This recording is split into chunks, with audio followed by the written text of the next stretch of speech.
intimate one-on-one conversation with CEO, Mr. Maxwell Pickett. How are you today, sir? I'm doing just fine, Hassan. I hope things are going well with you. Yes, they are. I'm here in beautiful San Diego, California, where it's 12 o'clock in the afternoon and already 80 something degrees. So I'm good.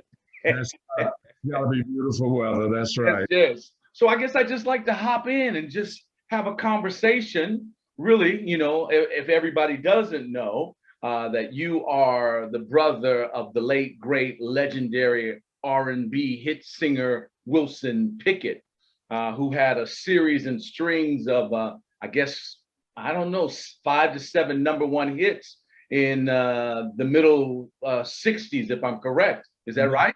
That is correct. Yes. So when I think about Wilson Pickett, I think about, for me, in the midnight hour, a Mustang Sally. Those are the things that come to my mind. 6, 3, 4, 5, 7, 8, 9. Oh yes. Oh yes. Yes. So let's just talk about you. That's your brother. Where are you in the line as far as being his brother is concerned? Well, one of the things that I was hoping that we would touch on first is a lot of people know a whole lot about Wilson, but they probably don't know much about his family, his siblings, his mother, father.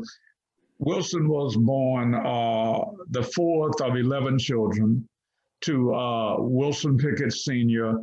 and Lena Jackson at the time. And he there was birth to Lena Jackson, 7 girls and 4 boys. Mm-hmm.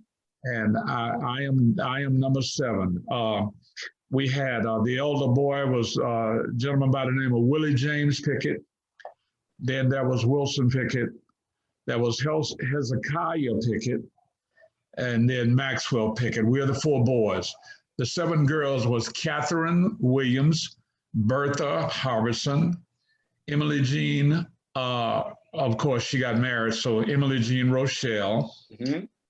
and Luella New, Lily Pickett, and Linda Pickett, and Vanessa Pickett. So 7 girls, 4 boys. And he was the second boy, the 4th child in the family. And of course, it looked like the good Lord dumped the majority of the talent on him. Were you trying to say that nobody else in the Pickett family is a singer? Out of all of the rest of them, that was my sister, Emily Jean. She became a professional singer. She recorded, her and her group called God's Girls, recorded a few CDs. And then my brother Hezekiah had a singing voice, but he never did take advantage of any opportunity to do anything. So Maxwell, tell me, what was it like then, growing up in that household with the brothers and sisters? What was that experience, the childhood life? What was that like? Well, early on, before Wilson began to, before he came into his own, it was just a simple country family, that lived in the country. A lot of people living in the same house, a lot of brothers and sisters, and we all, had responsibilities. We was sharecroppers there on the farm, and we had responsibilities. There was things that we all had to do, and we all had to contribute to the upkeep of the family. So we all pretty much stayed. Our grandmama and granddaddy and our mom pretty much kept us pretty busy. Mm-hmm. Mm-hmm. So what about school, education, being involved in the community? I know you're busy, you're sharecropping, but what about that experience of going to school, Wilson growing up? When did you identify his talent? When did those things start to take place? Well, there where we lived in the country, there was only 2 other areas where that generated any excitement or any activity for us to enjoy. And as you said, one of them you mentioned school. Of course, we lived about 17, 18 miles from the school, and we traveled by bus. The bus picked us up right in front of the house, and we traveled all the way to the school. No, I correct that. It was 27 miles one way. Whoa. Yeah. And so going to school, spending time all day at school generated some activity for us. The only other time was when we went to church on Sunday, and we got to see a lot of other cousins and nieces and nephews and people like that. And that generated some excitement for us. But other than that, during the course of the week, it was mostly working. And of course, like I said, we were sharecroppers, so we participated in cotton picking. We participated in all forms of farming back in that time. Now, when you say small country town, what was this small country town? Well, Prattville, Alabama is a very small country town. It's the extent of the entire town stretch about 2 blocks in to town, 2 blocks inside of town, and then 2 blocks out. So about 4 blocks, and that's the town. Wow. Yeah, very small. Very small. 2 blocks, 2 blocks, 2 blocks, and 2 blocks. Yeah. Okay. But it consists. I mean, let's talk about your brother. I mean, because it's obvious that for me, with the legacy the Legacy Foundation, you're the CEO. We know about your brother's history, but we really don't know. I mean, within the realms of the legacy, why the legacy? Why the legacy? Well, as you already know, I had the pleasure early on of meeting this gentleman by the name of Kenneth Green back in 20, and we really met in 08. And at the time we met, my wife and I had taken over the responsibility of managing the affairs. Well, Wilson, prior to him leaving this world, he had summoned me to Virginia and to his bedside. He was very ill at the time, and he asked me if I would be willing to be a part of looking after his affairs if anything happened to him. And at that time, he just really didn't feel like he was going to be around much longer. He was very sick. Mm-hmm. And of course, I told him that it would be my pleasure to do any and everything that I could to help to manage his affairs and to do it in a way that hopefully would be pleasing to him. So prior to his death, he put together a will and a trust, and he spelled out how he wanted things to be handled. And so after he passed away, I traveled to Virginia to sell his estate. And part of selling the estate, he had put in place that I would be a part, and that his girlfriend, Gail Webb, would also serve equally with me so far as handling his affairs and stuff like that. And we both, took over. And of course, some things happened along the way early on that caused her to kind of trip up and stumble a bit. So she decided to bow out, and that left me to be the sole trustee. And one of the things I wanted to do early on, and I talked to Kenneth Green about it the first chance I got, is to know what it was that I needed to be able to do in order to be a part of helping to promote his legacy, to keep that name and keep that music alive in the ears and the minds of his fans all over the world, and also to hopefully introduce it to up and rising new generation of music lovers. So we've been very successful in being able to get that done, and we're enjoying every second of it. Mustang Sally.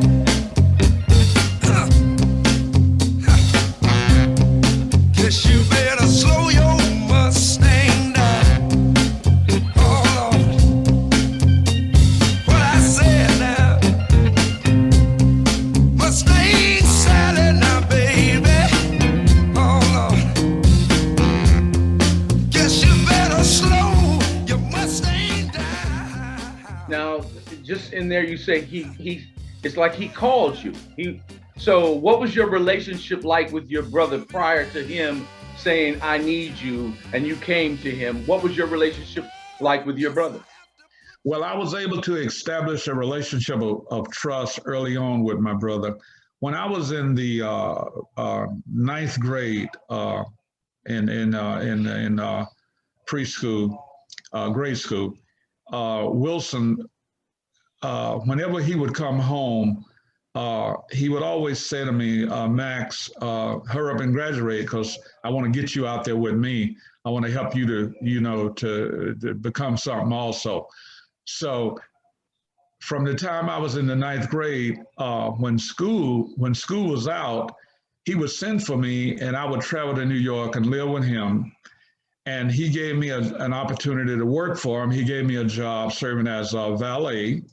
And of course, I was assistant valet. We had another guy that was the main valet, and what he was doing was training me to be a valet. And we both worked for Wilson, taking care of the wardrobes, taking care, helping to set up the band, helping to break down anything that needed to be done. Like, that was my job to do. And out of that relationship, it went on for a while. And I established a relationship of trust with him. And so it was very easy for him at that moment in his life when he saw his life, the light of his life kind of fading out. He didn't hesitate to call me, and I was more than willing to say yes. Okay. Now you said when he came home. So when did he leave Prattville and come home? So what was the transition? What happened to where he was gone? Where did he go? Well, there came a time in Wilson's life when he became a bit too much for my mom to handle there in Prattville. Wilson was a very energetic, high-spirited young man that, for some reason, like trouble seemed to follow him and find him wherever he ended up. Mm-hmm. And so he got in a lot of trouble at school. He got kicked off the bus a lot for fighting. It was pretty tough for mom to handle. So she reached a point where she said, okay, I think that I'm going to have to get his father to help out with this boy. So she got in touch with our dad in Detroit, mm-hmm. let him know that she needed to send Wilson to him so he could see if he could do something with him because he was just gotten a bit much for her to have. And so I think that all of that took place in 1955 when he transitioned to Detroit. So how old was he at the time? At the time, he was 15 years old. Okay. Mm-hmm. So he's 15 years old, too much for mom to handle. She sends him to Detroit to be with dad. So when did the singing career for Wilson begin? Well, after he arrived there in Detroit, of course, my dad was a hardworking man. He worked for Ford Motors there in Detroit for over 47 years, I believe. So he believed in hard work. So when he got Wilson there in Detroit, the thing he wanted to do was try to get Wilson a good paying job so Wilson could be responsible for helping to look out for his upkeep. Well, Wilson had a problem that my dad was not fully aware of, and he became more aware of it later on. Wilson could only read and write very poorly. Mm-hmm. That affected his ability to be able to go out and pass tests or pass exams to be able to qualify for work. Well, when he went out and saw how difficult it was going to be for him to be able to do that, he became very discouraged. And so he did not want to do that. And so he didn't make my dad aware of the reasons why he wasn't going out there looking for work and stuff like that. And so his relationship with my father kind of soured a bit. And dad kind of felt like he was just being lazy, didn't want to work. All he wanted to do was just go out and have a good time, lay around the house, stuff like that. So they ran into some problems. Mm-hmm. And eventually the problems end up becoming physical.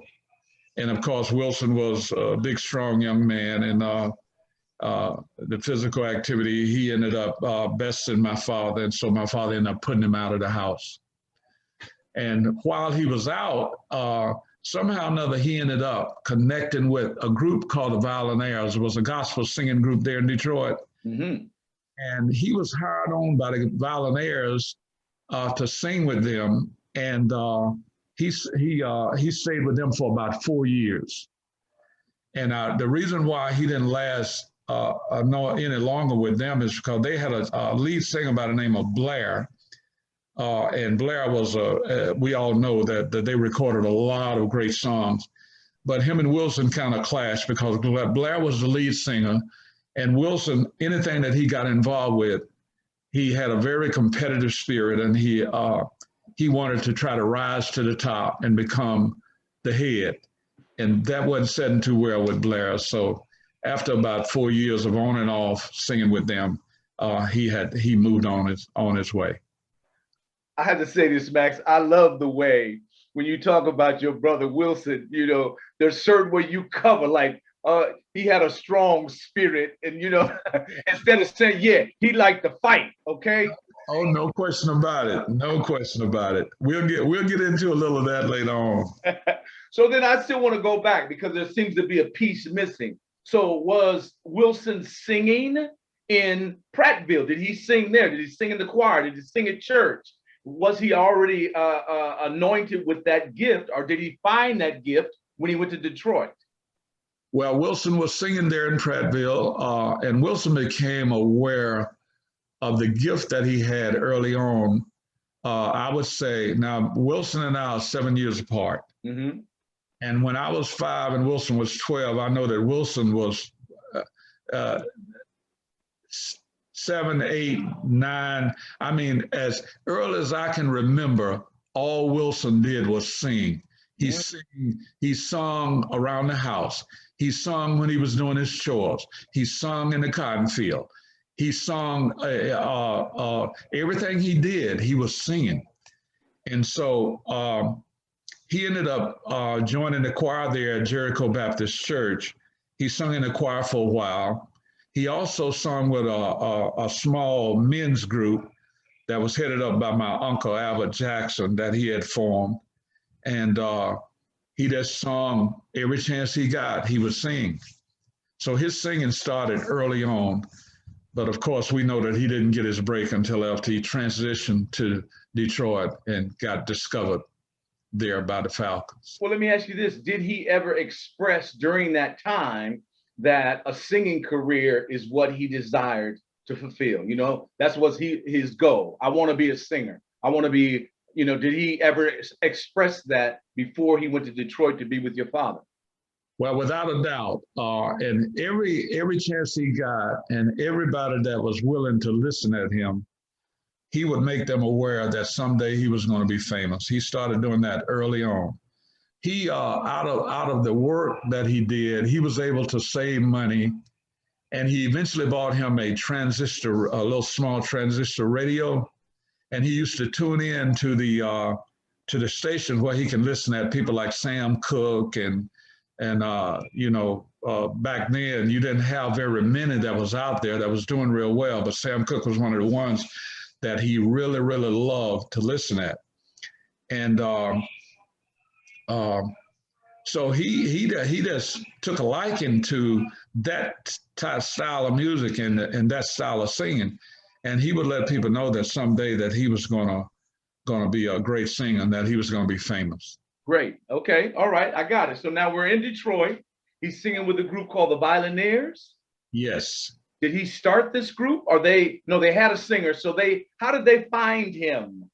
They was an existing group, and Wilson, his activity there in Detroit, he became very good friends with Aretha Franklin. He used to go to her house and sometimes spend days. And also he attended her father's church. And later on, he ended up singing there at her father's church. And when it was discovered that he had a real good voice, well, the Violinaires used to also perform there at the church for Aretha's father. Mm-hmm. So they took notice of Wilson that he could sing. And that's how they came about asking him if he'd be willing to audition and become a part of their group. Okay. All right. So his relationship with Aretha Franklin, being at the church singing, eyes are on him, people see him, they say, that young man can sing. Yes. Okay, so once he became a member of that group, how long did that last before he transitioned out of that? Well, as I said earlier, he sung with them for approximately 4 years, Mm-hmm. off and on. And during that time, he did have some not too. He had some run-ins with Blair, the lead singer, because every now and then Wilson he would try to negotiate to sing lead. He wanted to sing lead. Mm-hmm. And Blair's, Blair was the lead singer. That was his job, and he wasn't having anybody coming in there, moving in on his territory.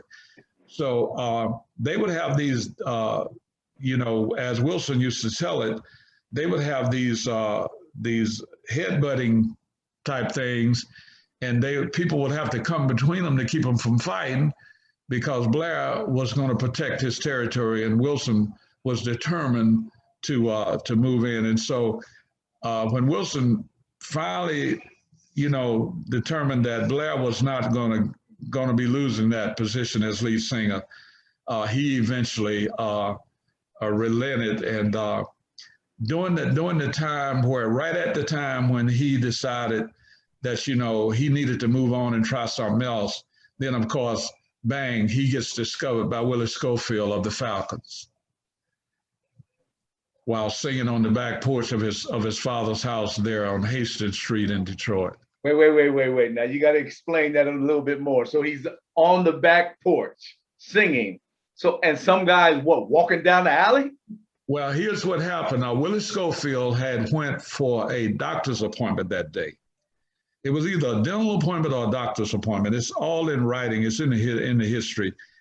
But anyway, on the way back home, he was coming down the street there, and he stopped at a stop sign or something, and he heard this singing coming from behind this house. And it sounded good to him. The singing voice was very pleasant. So he stayed there for a moment to listen at what was going on. Well, it sounded good enough to him for him to pull over to the side and get out of his car, walk around the back of the house, and see where it was coming from. Mm-hmm. Well, when he walked around back, he saw this young man sitting on the back steps there, and he was singing this song called "The Sky Is Crying." The sky is crying. And he approached him and said, "Man, that sounds good." He says, "Could you sing a little bit more of that for me?" And of course, Wilson had this very aggressive nature. He didn't know who this guy was from Adam. And he says, who the hell are you? He says, "Why should I be singing for you? You're not paying me, And so he introduced himself as Willie Schofield, a member of the singing group called the Falcons. And he really loved what he was hearing. And he was wondering if he would sing a little bit more. And so he sung a little bit more of it for him. And that same afternoon, he told Wilson that he would love for him, if he would be willing to come down to the studio tomorrow and audition, because we're looking for an additional singer for our group. And Wilson agreed to come. Matter of fact, he was there early. And as he tells the story, he got there early. He had to wait about an hour for them to get there to open up. Yes. What a blessing. Oh, yeah, no question about it. No question about it. Yes. So that's divine intervention right there. Yes, sir. That's right. Yes. So then he's obviously he's a member of the group. What happens after that? Well, he showed up for the audition, and they gave him a song that they wanted him to sing a little bit of, and he sung this song. And everybody in the studio stopped what they was doing and huddled and rushed to the area where the singer was coming from. They wanted to know who in the world that was hitting those notes like that and was able to sing like that. And Sir Mac Rice took the initiative to say, "Yeah, that's our new singer." Now they had not even hired him yet, right? Yes. Told him yet that you were being hired, but Mac Rice was so excited about what he was hearing.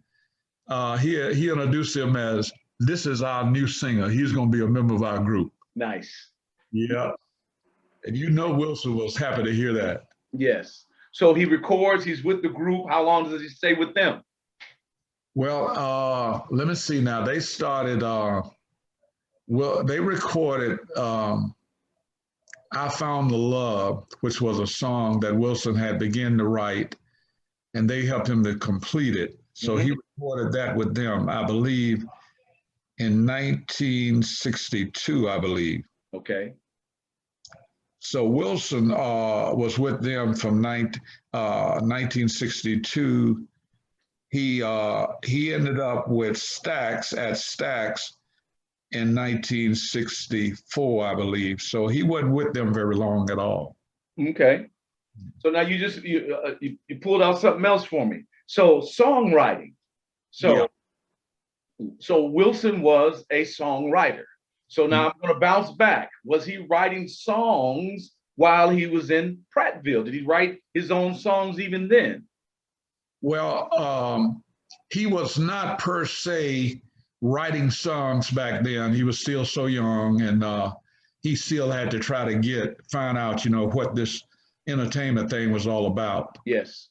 But when he started writing this song called "I Found the Love," a short time after he got to Detroit. Okay.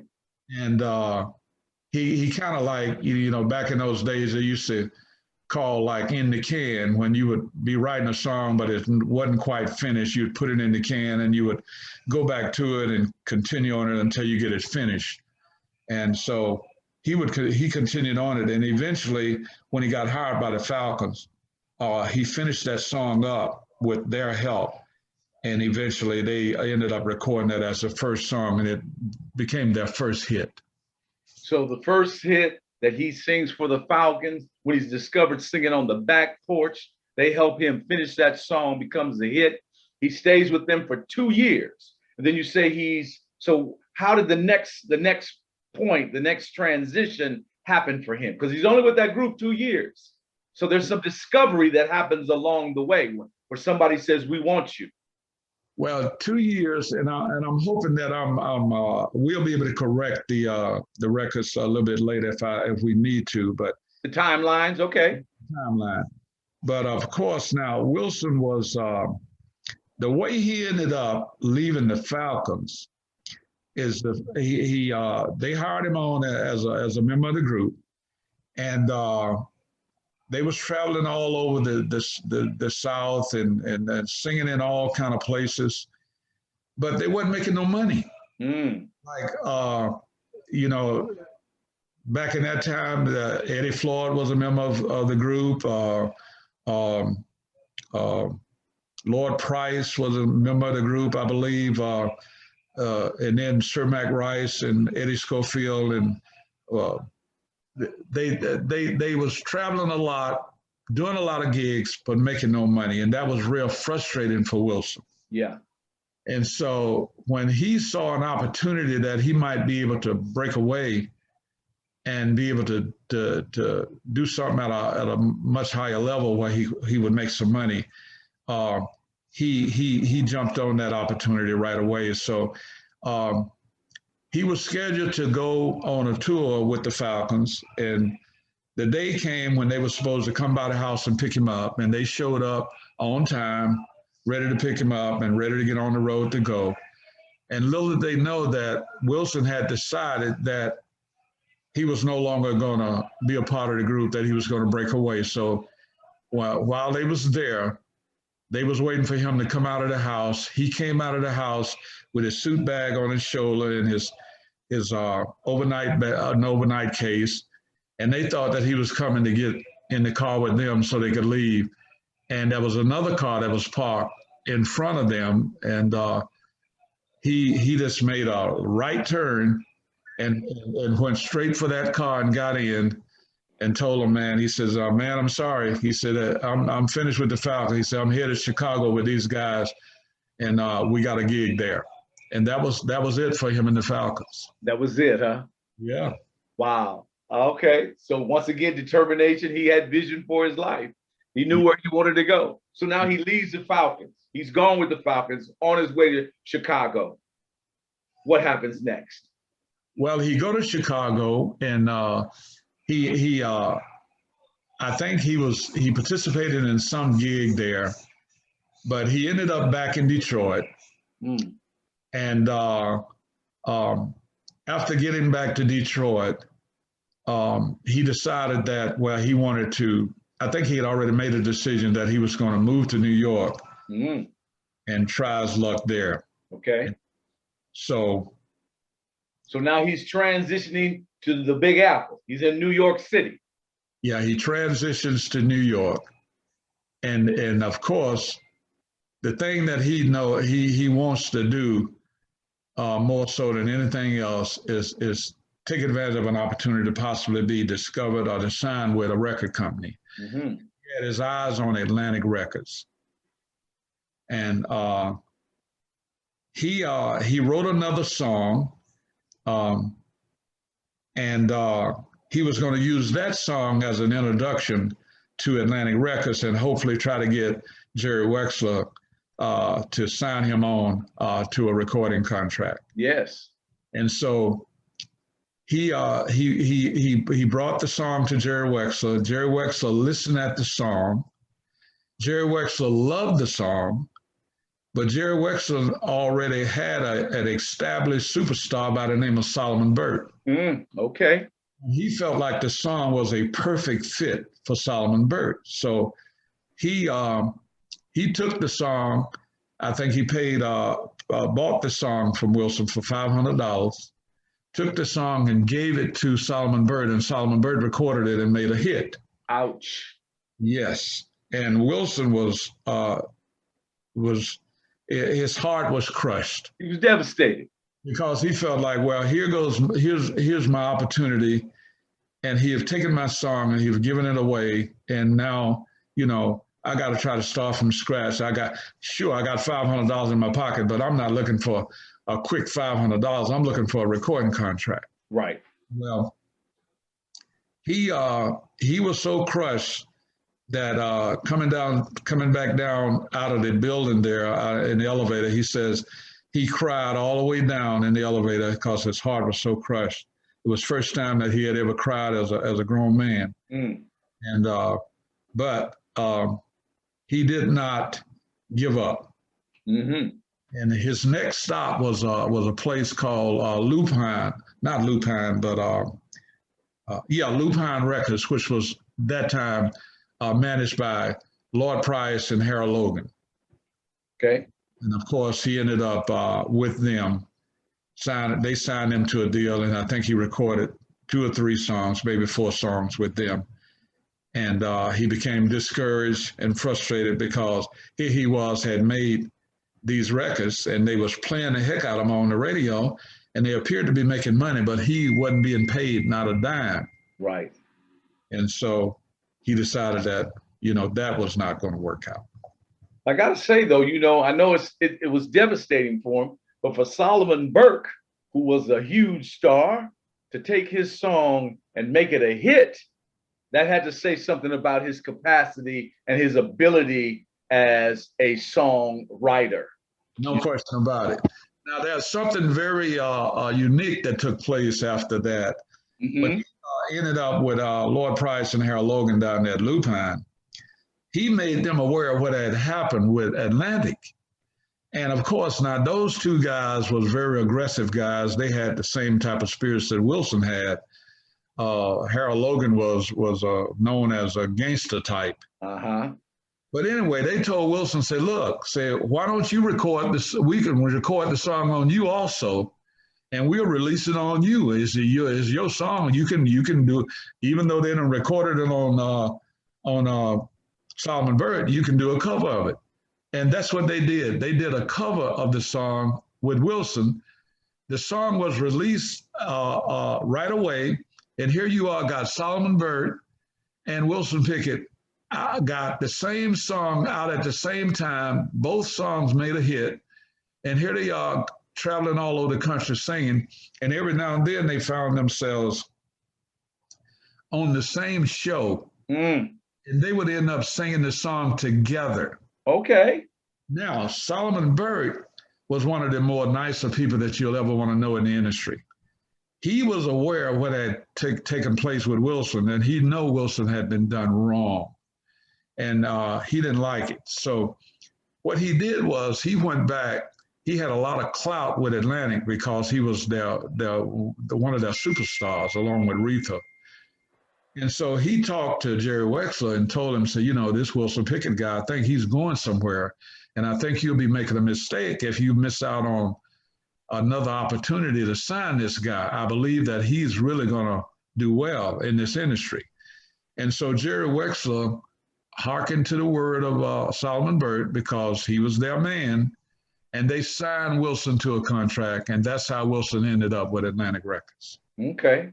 So when do we get Mustang or Mustang Sally and In the Midnight Hour? So when does this really like his rocket ship take off? Well, after he signed with Atlantic, now Jerry Wexler has got to start producing hit records on this guy. Well, Wilson had been working on another song called In the Midnight Hour. And what happened with this song is that Steve Cropper ended up getting co-writers credits for this. And the way the industry was back in those days, a guy, you could begin to write a song. And if you brought that song to a record company and they assigned somebody to you to help you to finish it, eventually they would end up getting partial writer's credit, even though it was your idea. So what I kind of hear you saying is really Wilson wrote that song. Wilson wrote the song, brought it to the table. Steve Cropper helped him to put it together, finish it up, and record it. And so they ended up recording that song, and it ended up turning out to be his signature song, the song that put him on the map. And after it put him on the map, he never looked back. It was after that, it was hit after hit after hit after hit. I'm gonna wait till the midnight hour. That's when my love comes tumbling down. I'm gonna wait till the midnight hour when there's no one else around. The Midnight Hour, what's that? That's 1965? 1965. Okay, 1965. That's his first number one hit. Number one hits. Number one, it went number one in the nation. And it put him on the map. And after that, like I say, he didn't look back. In 1965, In the Midnight Hour and Don't Fight It, which was the flip side of that. In 1966 was a big year for him. In 1966 was 6, 3, 4, 5, 7, 8, 9, 99 and a half won't do, Land of a Thousand Dances, Mustang Sally, all in 1966. So he just was he was just putting them out back to back to back to back to back. No question. He was hotter than Mexican hot peppers back in those days. He was hotter than fish grease. That's yes, sir. You better believe it. Yes, sir. So let me ask you. So during this time in 1965, how old is Wilson Pickett? Well, let's see now. Let's I'm not getting any younger, so my mind don't click like it used to. I got you. He recorded that song in '65. He got to Detroit at the age of 15 in 1955. Okay. So 65. 25 years old, 24, 25 years old. Exactly. He's a young man. Young man. Just the sky was the limit for him at the time. So let me ask you, Max, what was your relationship like at the time your brother skyrockets into stardom? Well, of course, now I had already been given an opportunity to taste stardom by him allowing me to travel to New York and live with him early on. And 1964, 63, 64, 65, 66, I graduated in 1966, but 63, 64, 65, I traveled to New York, lived with him, went on the road with him, worked for him, got a taste of what it was like to be out there. Um, got to mix and mingle with the who's who. Got to experience like some of the biggest names in the industry early on before they became um, the who's who that they became. Um, it was very exciting. Very, you can't even put into words the excitement that I felt, and but it was also a tedious type of job. Hmm. It wasn't easy work at all. Mm-hmm. You didn't get to eat well. You didn't get to sleep well. You had to work hard, and it was a very stressful type of job because working for Wilson Pickett or James Brown or some of those, he patterned his managing style after James Brown, and it was very stressful sometimes to work for him because he was uh, uh, real demanding, Mm-hmm. and it wasn't easy to be comfortable and enjoy yourself around him because he ruled with an iron fist, and sometimes it wasn't real pleasant to be around him. Yeah. So then how long did you stay in that capacity then? My total working career with Wilson spanned only over a 7-year period. Okay. In 1968, like I said, I started coming to work for him during the summer in 63, Mm-hmm. 64, 65, 66, 67. In 1968, I got drafted for the military. Okay. Okay, so I had to leave the road. I went and reported to Uncle Sam. I stayed in the military for 2 years. Well, while I was stationed in Germany in 1969, Wilson played a show there. And so he came there, and me and a couple of 3 or 4 of my sergeant buddies, we went to the show, and he reminded me that he didn't want me to re-up, that he wanted me to hurry up and get out of the military because he needed me back out there with him. And so in January of 1970, I ETS, and I went back to work for him full time. Well, what had happened while I was stationed there in Germany, I had met this girl, and I had fell in love. Mm-hmm. And her name was, of course, Brenda, and she's my wife now of 51 years. Yep. Love that. I love that. She was the daughter of a career soldier by the name of Sam Crowder, and he was out of Monroe, North Carolina, and he was a career soldier, and they were stationed there in Germany, and I met her and fell in love. And so when I ETS'd in January of 1970, I went back to work for Wilson, but I only stayed on the road with him for about, from January to July. Okay. Okay. So now you've fallen in love. You've only done this year. Now I'm sure you're doing what is family. So what was Wilson in regards to his family life and falling in love? Well, Wilson at that time, of course, like in 1970, he's still riding high. He's still doing really great. He's still turning out hits. But of course, now the fact that I had fell in love and I had learned a lot about the road in my little short period of time traveling with Wilson, and I realized that the road was a very, very tedious type of job to have. And oftentimes it was a very dangerous job to have. Wait. What's that mean right there? Dangerous. What's that mean? Well, there was a lot of things that took place on the road that put one's life at risk. And working for somebody like Wilson Pickett, and the only person that I can compare him to was James Brown, because James Brown was I don't know no other way to put it, he was a very dangerous person to be around back in those days. And Wilson became similarly to his style of managing. And so trouble followed us a lot, and we got into a lot of things that, uh,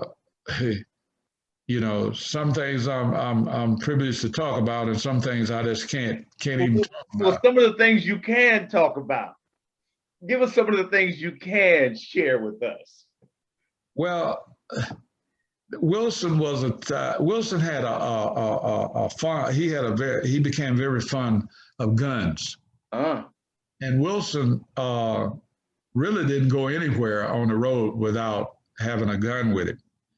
And so his band eventually ended up, because he carried a gun everywhere, he recommended that they be armed also, because every now and then they ran into situations where you needed to defend yourself, and you didn't know whether or not you would have to pull a gun just to be able to save your skin or what. So here I was, traveling around with a band, and every one of them was armed and dangerous. And nobody was more armed and dangerous than Wilson. And Wilson would not hesitate to pull his gun if he had to. And there were situations where that did happen a few times. And, by me being so young, I didn't take too kindly and didn't handle it real well at all. But, what was I going to do, Everybody needs somebody. Everybody got somebody. Love, someone to love. Sugar to kiss sometime. Sweetheart to miss. I need you. I need you. In the morning, baby, when the sun is going on down, ain't nobody else around.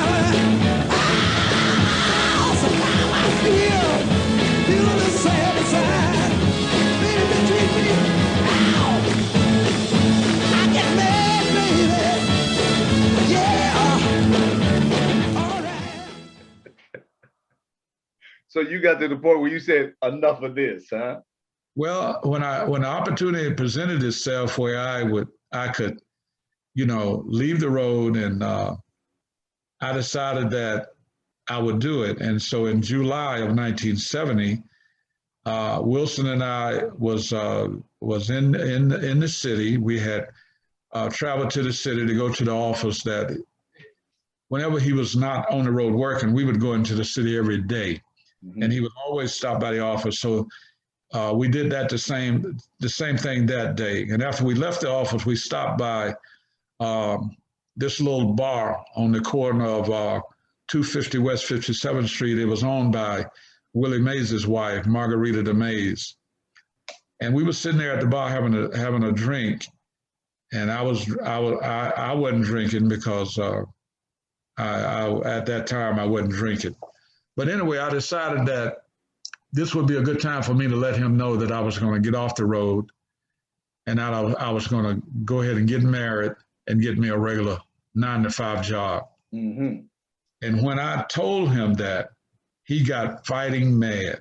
He began to curse me out, and he began to say things to me that I don't care to repeat. He told me that I would be making a stupid mistake, blah, blah, blah, blah, blah, blah. Right. But I was somewhat convinced that it was in my best interest to do that because, like I say, the road was really, it was a demanding type of place. And later on, when I go back and I look at all of the things that transpired in his life after I left the road, I knew within myself that if I had stayed out there, that I probably would have had a short life. Because I was his right-hand man, and I was required to be at his right hand at all times, and whatever he got into, I was into. Yeah. Some of the things that's been written about, some of the things that I've been made privy to, some of the things that I know transpired that I would have been right in the middle of, that would have had to go to his aid and probably would have put my life at risk and it's nothing, it wasn't no guarantee that I would have survived some of those things. So it seemed like it was a divine intervention by God Amen. that I was encouraged by His Spirit to leave the road, get married, get a regular job, and like I say, 51 years later, I'm still married to the same woman, and we're doing really great. Amen. I got two questions come up for me. Was there ever a moment of reconciliation where your brother said, you know what, Max, you did the right thing? No, he never said that, but there was a moment, a time of reconciliation where he forgave me. A period of time, several years after that encounter there at Margarita de May's bar, he found it very difficult to forgive me because he felt like I deserted him. Mm-hmm. He needed me out there with him. He felt like he could trust me. I had proved myself to be trustworthy. And my oldest brother didn't work out with him. The brother that was right above me didn't work out with him. They both became alcoholics, and they didn't work out. I didn't take a liking to drinking. I didn't take a liking to drugs. I was clean and sober, and I worked out real well for him, and he didn't want to lose me. And so when he did, he didn't appreciate it very well. So, but a few years after that, we reconciled. And of course, when the time came when he got ready to leave this world, one of the people that he felt like he could trust to call on to put in charge of his affairs, he didn't hesitate to pick up the phone and call me. Yes, yes, yes.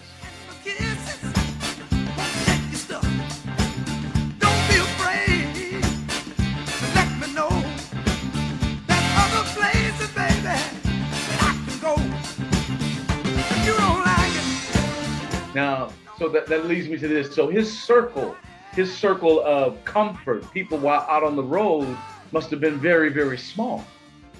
No question about it. Wilson was not a person that was easy to befriend because he had a trust problem. Like he didn't find it easy to trust anybody. He was a very jealous person. Not only jealous of the ladies that he would be involved with at the time, he couldn't stand for nobody to say anything to him or to look at him or whatever. But being a star, he felt like that he was privileged to be able to do whatever he felt like he wanted to do at whatever time. Mm-hmm. But he ran afoul of a lot of other people because of jealousy and because of that type of thing, and it cost him early on in his career. I want to jump in right there, man. You said cost him. And yes. he ran afoul. Or is that with entertainers, other promoters? What was that? You know, can you give us some examples? With his peers, like Wilson didn't have very many peer friends. He was a lifelong friend of Aretha Franklin because they got to know each other early on when they was real young. Mm. And so Aretha was very tolerant of his jealousy and all of that. He was also, he became a lifelong friend of Solomon Burt because of their relationship with that song and how Solomon was able to help get him hired with Atlantic. Yes. He also was a real close friend for a whole lot of years with Bobby Womack because Bobby and him co-wrote 17 songs with Bobby Womack. Some of his big hits was done with Bobby Womack. But, you know, outside of those three, the only other one that I could think that he became real close friends with was the gentleman that Mercy Mercy recorded Mercy Mercy, and he helped Wilson write a bunch of songs. I might think of his name in a little bit, but Wilson. Have mercy, baby. Yeah, Dog, my mind is my lost. I lost my train of thought when it came to remembering his name, but I might think of it in a little bit. Okay. Wilson did not have very many peer friends, and one of the reasons is because he had a problem with jealousy. Like it wasn't easy for him to commend his other peer friends on a job well done. Now, let me ask you this. I heard that he and James Brown kind of had a contentious relationship. Man, I cannot begin to even put into words how contentious that got at times. James Brown and Wilson Pickett never engaged in a fist fight, right? Because every time they came to the point where they was getting ready to go fisticuffs, the people would get in between them and break them up. But it wasn't because they didn't try. There was many encounters where James Brown and Wilson Pickett became nose to nose, and the only thing they could do after that was fight. But there was people came in between them in enough time to keep them from doing so. But they had a dislike for each other. And that dislike began early on during a time when the Falcons was hired by James Brown as a sub act on a show. And I believe it was either at the Apollo or was at the Uptown Theater in Philly. But anyway. So they're the opening act for James Brown. Yeah, they was opening for James Brown. And when Wilson went out to do his songs, he screamed. He did a lot of screaming. And James Brown took issue with the fact that he screamed, and he sent Baby Lord, Bobby Bird, and the bodyguard to the dressing room after the first show and told him to let Wilson know that he would have to do something different, that he wouldn't be able to scream on the show because there could only be one scream on the show, and that's James Brown. And so Wilson took issue with it, and during the second act, Wilson went out and he screamed more than he did on the first show. And so before Wilson could even get off stage and get back to the dressing room, James Brown, Baby Lord, Bobby Bird, the bodyguard, and a few others was standing there at the door waiting for him to get back to his dressing room.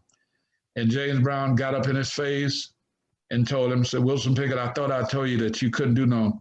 And he was using curse words and stuff like that, according to Wilson. Wilson told this story over and over and over again. That's why we know that it's true, because he told it so much. Right.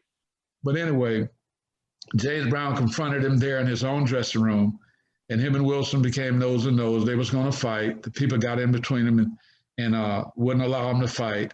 Well, James Brown fired him off the show, fired the Falcons off the show, told him, said, go down to the front office, tell them to pay you, pack up your shit and get out. You're fired. Fired him off the show. And that was, Wilson, that was the first time he was the first and last time that he got fired off a show by anybody in the industry. So he didn't like James Brown from then on then. They didn't like each other from then on. But later on, they did become speaking friends, and they communicated with each other. And James Pickett ended up on a show with James Brown, several shows. Matter of fact, he toured with him. And so they did become somewhat friends, but they still had that thing in the back of their mind. Absolutely. That's going to be there. That's going to be there. Don't be so mean.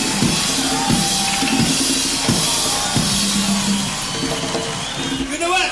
I've always wanted to sing one of your songs, but I always thought about you singing one with me, one of my songs. It's hot. Don't do no cold sweat. Don't do no dancing. Okay. Cold sweat. What time it is? Okay.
70s. He's still riding high.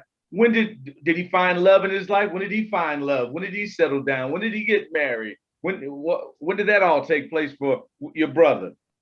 Well, Wilson had two encounters with true love. Well, he thought it was true love. Okay. First encounter came early on while still living in Detroit. He got involved with this girl called Bonnie Covington, and he ended up marrying Bonnie Covington. He fathered two kids by her, Linderick and Vita. Well, their relationship lasted a little bit less than 3 years, and they ended up separating and eventually ended up getting a divorce. Mm-hmm. Well, the divorce ended up being really ugly, and it left a real sour taste in Wilson's mouth. And he promised everybody that after that he would never marry again. And so he didn't get involved again until a little bit later on, and he ended up meeting this girl called W. Hall, and he met her while singing in a club there in New York, in Detroit. And they sparked up a relationship, and she ended up being his girlfriend, and she ended up traveling to New York with him. And she was with him when he signed on with Atlantic Records. Mm-hmm. But she was with him during his better days, and she was at his right hand, and she was responsible for helping to hold him together during the time when he was heavily engaged in alcohol, when he experimented with drugs and all that. She was at his side, and she helped to hold him together. But eventually, it ended up being a little bit too much for her, and she ended up having to leave him. But he never did marry her. She was his live-in mate for about 15 years. Okay. But he was true to his word that he never married again. So, Mm-hmm. And in New York, there was no common law marriage law. So she was not considered his common law wife. She was just his live-in mate for 15 years. Did they have any children out of that 15-year union? There was no children born by Dovey, but Wilson fathered a child by a lady there in New York, a Michael, that he named after him, Michael Wilson Pickett. Okay. One boy. And then he eventually fathered another. His last child was Saffron Pickett, and she was also by another lady other than Doug. Let me ask you, with your nieces and nephews, are they involved any with the legacy? Do they make any commitment to their father's lasting memory? Are any way involved? Well, of course, I manage the estate and trust, and his 4 kids benefit from that. So they get ongoing benefits from that. As far as the legacy itself is concerned, I early on, as you know, I had the pleasure of meeting Kenneth Green, and his team. We've been working together now ever since '08, really. Mm-hmm. I think we became a team back in '08, and we've been together ever since. So they help us a lot with the things that we have been able to accomplish with the legacy. Yeah. I don't hesitate to call on his children. I don't hesitate to call on siblings, family members, anytime there's a need for somebody to consent to an interview or to do this or to do that or to help out with information, they always are willing to do that. Engine number 9. Can you get me back on time? Move on down the track. Keep that speed coming on. That brings me to my last question, which was brought up earlier on, and I said I would come back to it. Okay. Because you said he called you, he summoned you, he was sick and knew that maybe his days were short, and he called you to pass on. What was it that he felt that was incomplete in his life, or that he didn't do, or that he wanted you to do to continue with some of the things that were incomplete in his life? because he didn't call any of his other brothers and sisters. He called you. He called Max Pickett for a reason. Well, I think one of the reasons why, the main reason why he didn't hesitate to pick up the phone and call me, because of our early times working together. I think that he had determined that I was trustworthy. Something that he had seen in me and that had experienced led him to believe that I could be trusted. So that was number one. And then the other thing is that during the times when he had an opportunity to visit with me, he had done shows here in Atlanta. He would live here with me at the house, and he just loved what he saw in the way that I was living my life and conducting my life. And it was something about some of the things that he saw that led him to believe that I would be able to handle things in a way that, he feel like he would want them done. Mm-hmm. And so when he called me to come to Virginia, he was very sick at that time, and I determined while I was there that he was feeling like he didn't feel like he was going to make it much longer, and so we had a really great time together. The time that I spent there with him, and I traveled back home, and it wasn't long after that I got that phone call from his girlfriend that he had passed away. But I think that he you never know what goes through a person's mind at the time when they make a decision to choose somebody to put them in charge of something that's near and dear to them. Right. But those are the things that kind of stand out with me. Let me ask you, did he make any, did he say, Max, I'd like you to do, or Max, could you do this? Or Max, because again, you have this legacy foundation that is keeping your brother's name alive. You've been doing it now for what, 10, 11 years? Yeah, matter of fact, we took over in 2006 and we started producing his legacy in 2008. So we've been at it that long. Yeah. Yeah. There's something about maintaining your brother's beyond his legacy, beyond the love, beyond the relationship that you are keeping forward in the world. Did he give you any indication, Max, I want you to do this, or Max, I didn't do this, or Max, I wish I would have, but I didn't. Can you, will you, any of that? Well, there's a couple of things that kind of stands out. He did mention that, Wilson was a very hard type of individual. He lived a hard, kind of a rough, rugged, hard life. And he wasn't the type that, it wasn't easy for him to apologize for anything. It wasn't easy for him to show sympathy and that type of stuff. Well, Wilson had some regrets. He had some regrets that I had been made aware of while I was out there on the road with him.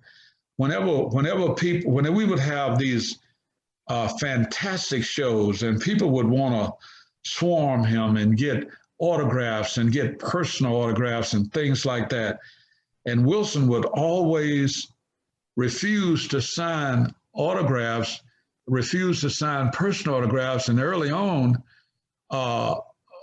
people would wonder, why? All of us wondered why, until we found out, what was going on with that reading and writing thing. Mm-hmm.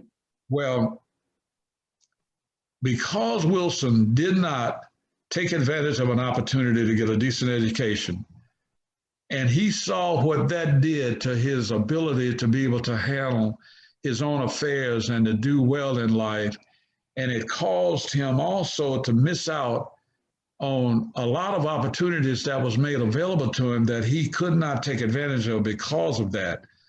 Opportunities like, just to name a couple of that I was aware of. I was with him at the time that these things took place. Back once we was completing a successful run at the Apollo, and Flip Wilson stopped by to catch the show. And at that time, Flip had his hit TV show going, and he was making everybody that was anybody welcome to come and be on his show. So he came by there with the intention of making Wilson welcome to appear on his show. And so when he came to the dressing room to talk to Wilson, he made Wilson aware that he wanted him to appear on the show.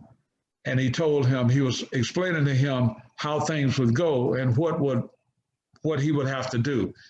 When Wilson found out that he would have to study a script and that he would have to do some things that was scripted, he turned it down because he didn't want to be embarrassed. Mm-hmm.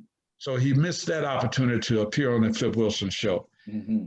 I know for a fact that I appeared with him when he appeared on Soul Train a couple of times, and he turned down early on an appearance on Soul Train when they wanted him to do scripts.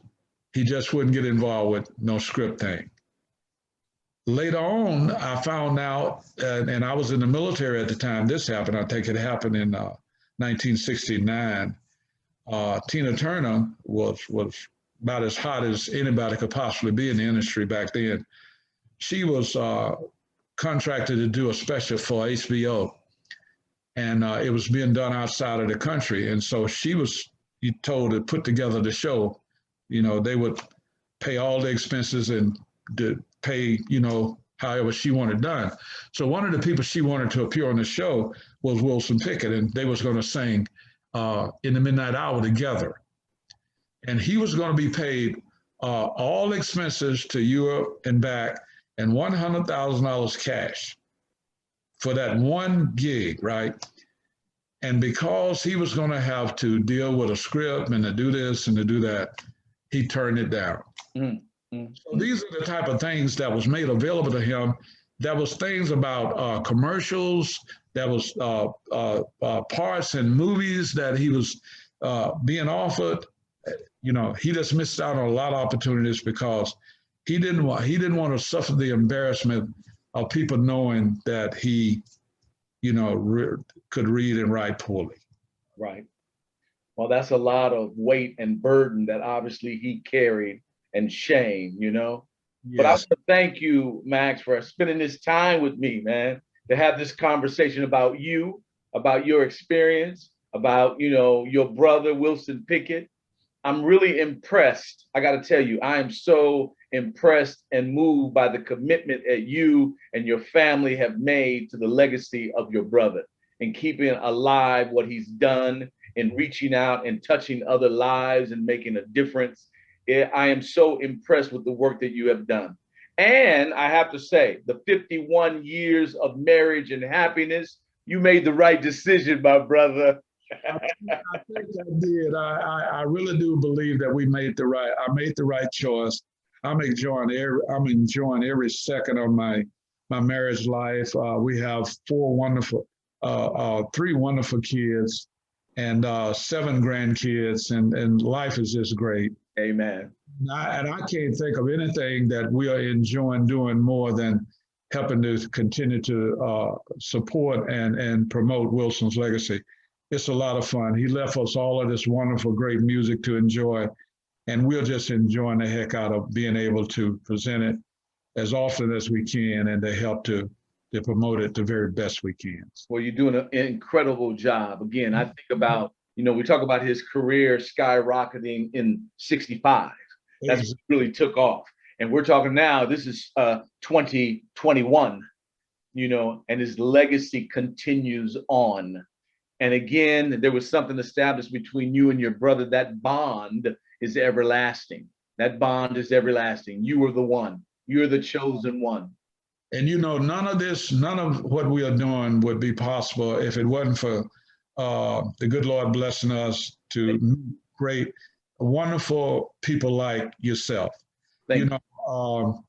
Kenneth Green and Creative Eye Endeavor, all of the members of his team. Yeah. Him being able to hook us up and introduce us to people like Hassan, Amin, and others of your peers and people like that, it makes our job much easier when we connect with people of your caliber. And I just want to, I don't want to ever miss out on an opportunity to say thank you for all that you do to help us do what we do. What you bring to the table is invaluable, and we can't thank you enough. And I just wanted to take advantage of an opportunity to say it again. Well, thank you, thank you. I have really enjoyed spending this time with you. Really enjoyed it. I have enjoyed finding out more, like I said, about you and your brother and those personal experiences that without talking to you, nobody would know. Well, I want to eventually, my wife keeps telling me that before I get too old, where my memory fades to the point where I can't remember nothing, I need to start writing some of all this stuff down. And I won't have to go back and try to remember it so hard. I will have it in writing. Yeah, yeah. I'm thinking about getting started on doing that pretty soon. Well, here's something right now that we have, that's recorded that you can go back, examine, study, and fill in all the spots. There you go. Well, thank you. Well, thank you, thank you, thank you. Thank you so much, Hassan. He said, Pickett, you've been all around the world singing about a thing called soul.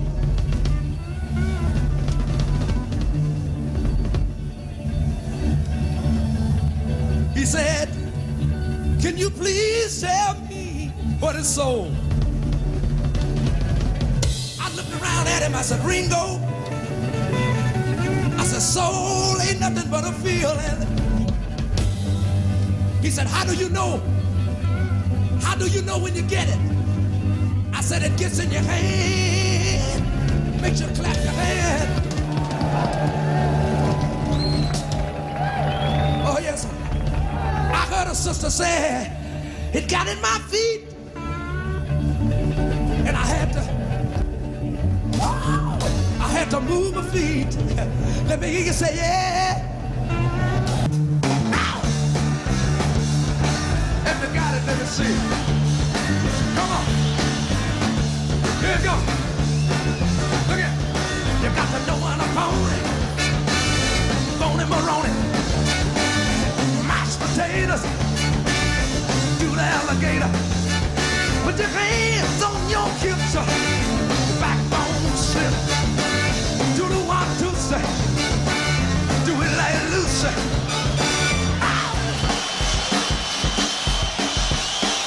Look at it.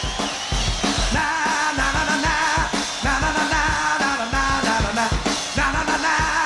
Let me hear y'all say it out there one time.